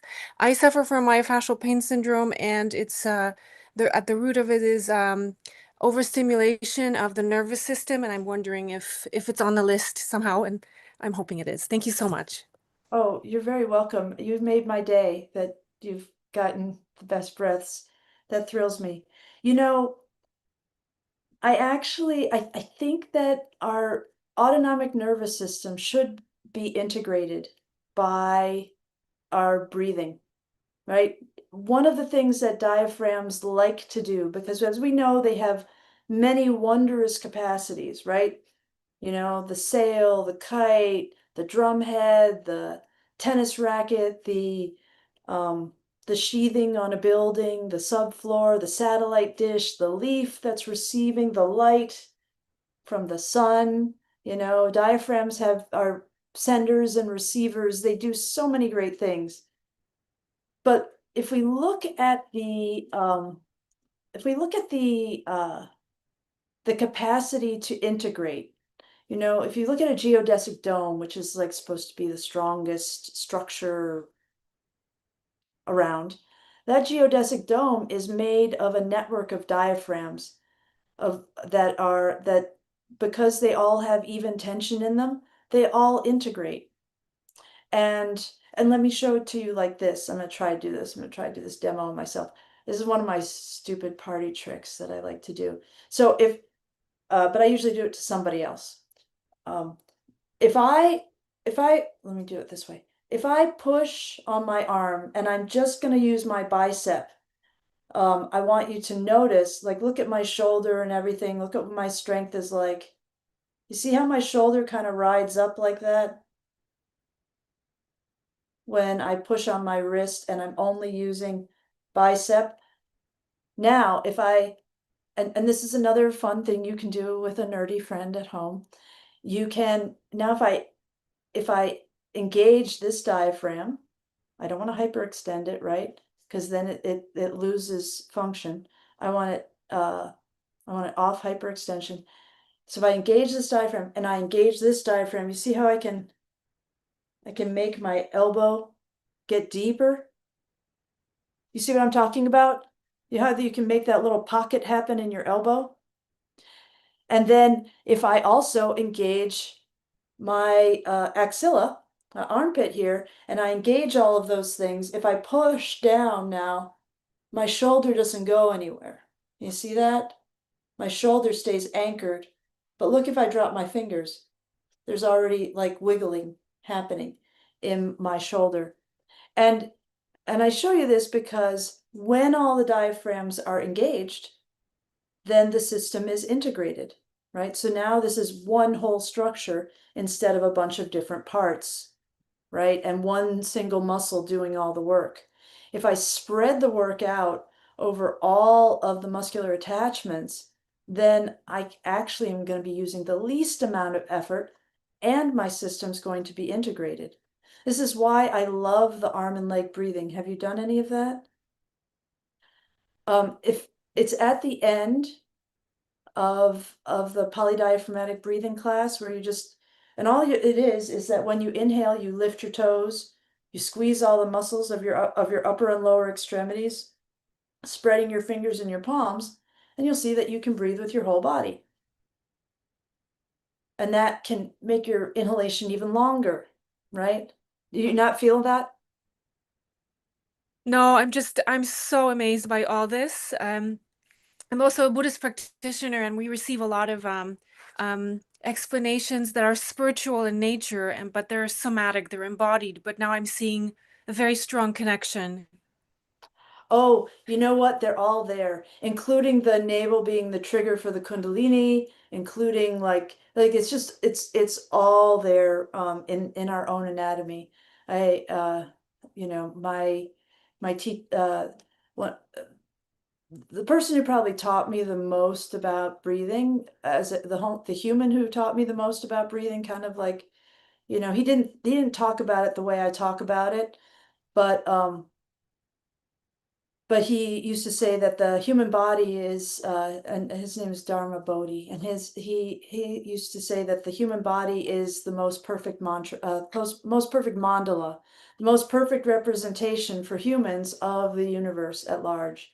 So yes, and this arm and leg breathing that you'll find at the end of the polydiaphragmatic level 1 class is a really great way for you to exercise if you have myofascial pain syndrome, because you turn your whole body into a gentle pumping mechanism, right? So that it helps you move lymph. So a lot of my patients with chronic fatigue, ME, things like that. I mean, that's most, like, those are the people, most of my patient population is sick like that, autoimmune disorders, etc.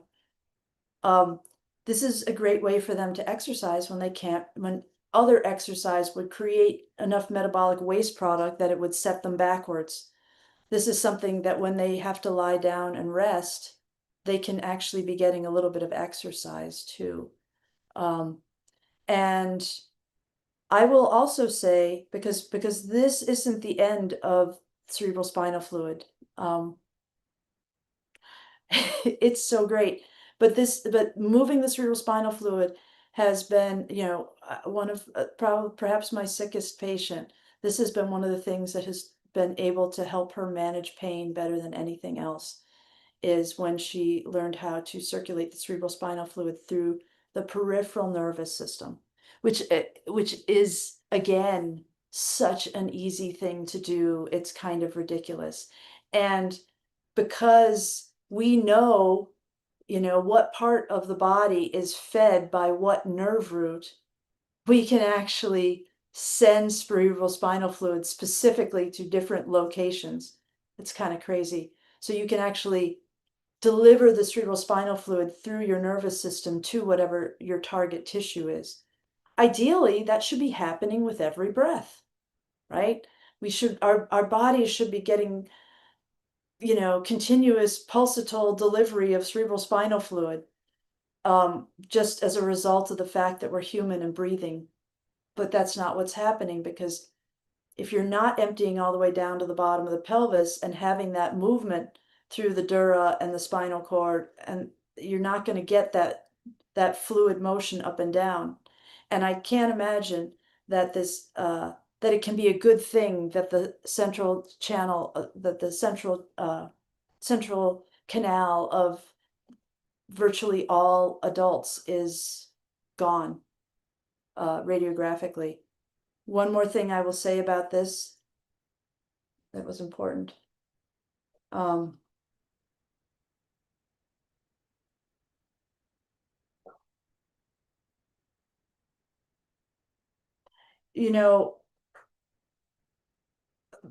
But getting to the place where we can start delivering the cerebrospinal fluid through the nervous system, first we have to get this movement through the central canal and the ventricles.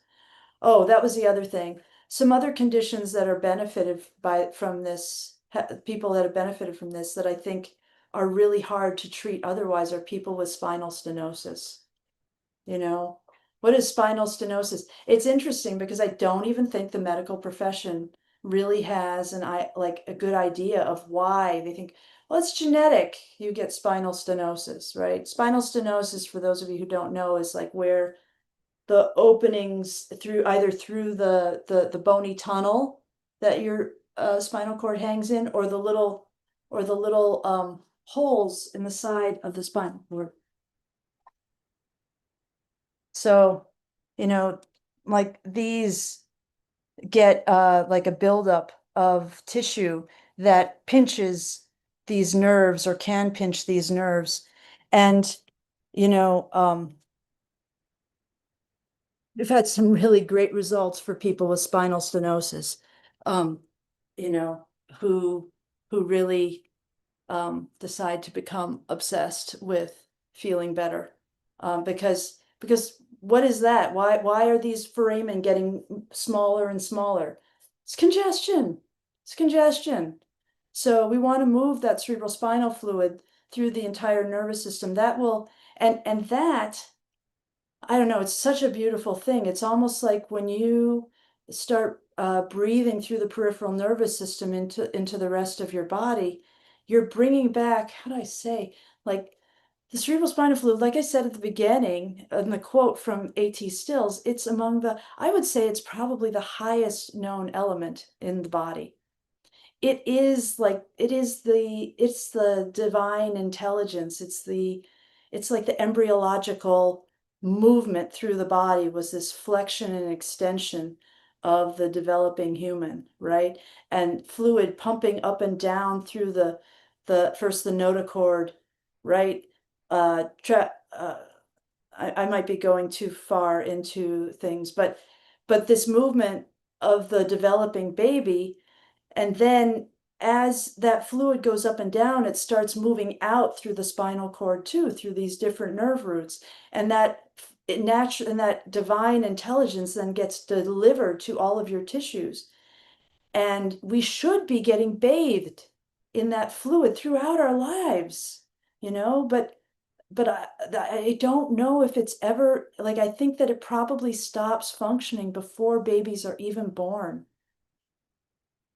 I know it stops moving before, like in that way, before we're even born, because we become too solid, and the mechanism, we should be learning how to do this from our mothers. But unfortunately, our mothers don't know how to do it. When people say, like I just heard somebody, James Nestor on Theo Von the other day, saying that we're born perfect breathers, and I do not think that is true. I do not think that is true. I don't think we're born perfect breathers because our mothers weren't good breathers. I suspect that if we can that's one of my big projects. If anybody has any interest in helping me do that.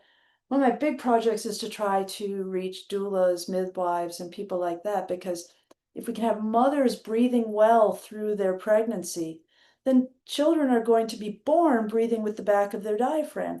And they're going to be born circulating cerebral spinal fluid, and that doesn't have to stop for us. That could just go on through our lives, making us happy and satisfied and sane. I'm working on sanity myself. I'm working my way there. But all of those things, the breath is what integrates the body. And a lot of times, the big problem for people with chronic disease is that their body has been so assaulted by stress and poison, and poison in all of its forms, in the food form, in the EMF form, in the trauma form, all of these things that really kind of disintegrate our nervous system. But we can find that again. And I'll also recommend, I've been reading this really great book called The Power of the Thyroid and Adrenals. That might be very interesting to you. It's by Dr. Bright. Dr. Bright. Okay. And my husband says that some time ago, as he had a stiff neck, likely small sports injury for several months, occasional swishing sound.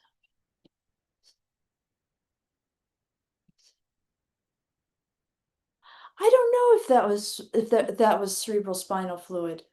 That could have been some other kind of fluid in the third spaces as well.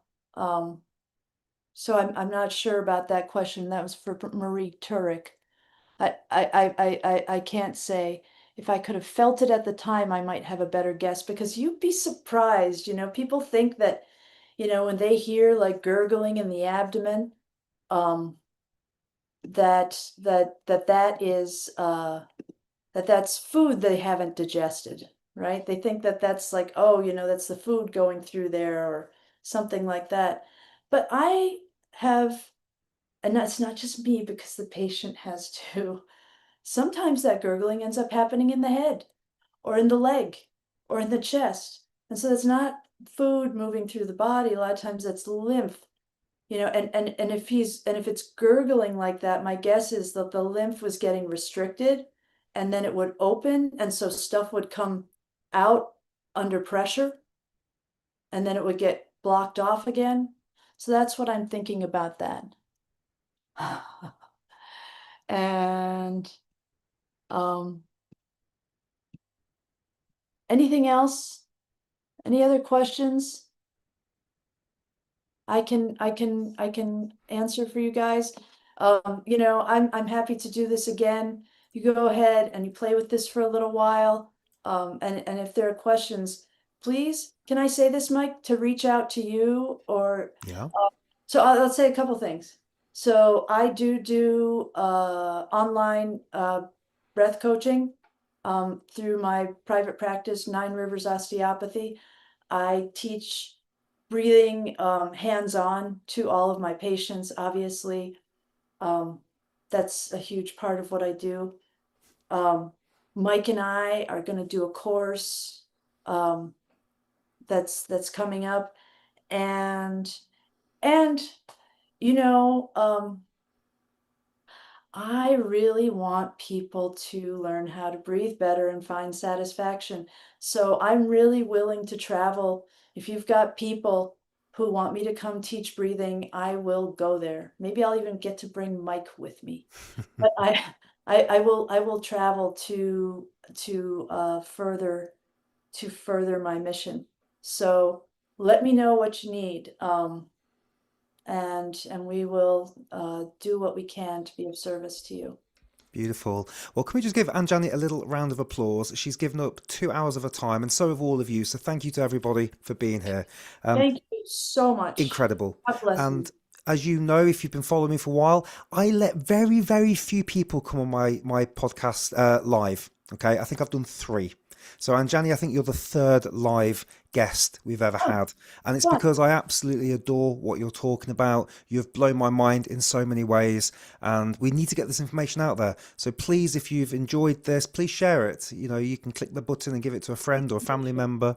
And I've popped a link in the chat, which is to join a waiting list. So Anjani has alluded to a program that we will be running in the spring, which I'm very excited about. We're just behind the scenes now figuring it all out. So if you like this and you want to go deeper and learn more, I mean, think about what we've covered in 2 hours. Imagine if we did this for a couple of weeks, where we could go with this. It's very, very exciting. The link is there. You can get yourself on the wait list for that, and we'll let you know when. And I think that's it. Anjani, if we missed anything else you want to wrap up with? No, just thank you all so much. Thank you, Mike. You've been so kind and so helpful to me. And I'm so grateful to all of you. Please do share this. I really think we could be a happier people. So thank you. Beautiful. All right, everybody. So people are asking for your links, Anjani. So what I'm going to do when I email this replay out tomorrow, Anjani, you send me all the links on WhatsApp later. We'll send all that out so people get access to everything they need as well. But just for those that are here right now, where's the website, or where could we send people to if they want to just cut and paste your link?